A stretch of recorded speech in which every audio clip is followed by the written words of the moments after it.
ரொம்ப ஈஸியான வீட்டில் இருக்கிற இன்க்ரீடியன்ஸை வச்சு நல்லா சூப்பரான ஒரு ஸ்வீட் பண்ணலாம்.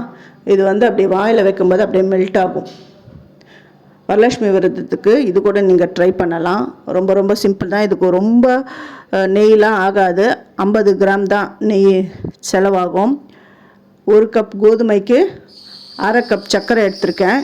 ஏலக்காய் எடுத்திருக்கேன். இந்த சர்க்கரையும் ஏலக்காவையும் பொடி பண்ணி எடுத்துன்னு வந்துடுறேன். இதுக்கு முந்திரி பாதாம் ஆப்ஷனல் தான். இருக்கிறவங்க பாதாம் போடுங்க, இல்லைன்னா வேண்டாம் விட்டுடுங்க, முந்திரியே போதும். ஃபஸ்ட்டு நெய் ஒரு 1.5 ஸ்பூன் தான் விட்டுருக்கேன். இந்த முந்திரிய பாதாமையும் நான் வறுத்து எடுத்துட்டு அதே நெய்யில் கோதுமை மாவை வறுக்கணும். அடுப்பை ரொம்ப ஸ்லோவாக வச்சு வருங்க. அது வறுக்கும்பொழுது நமக்கே தெரியும், அந்த வாசனை நல்லா வரும். இதுக்கு மேலே 1 ஸ்பூன் எக்ஸ்ட்ரா கூட விடுங்க. இது நல்லா வறுக்கும் பொழுதே அந்த நெய்யோடு கலந்து லைட்டாக ஈரப்பதம் மாதிரி அப்படி வந்துடும்.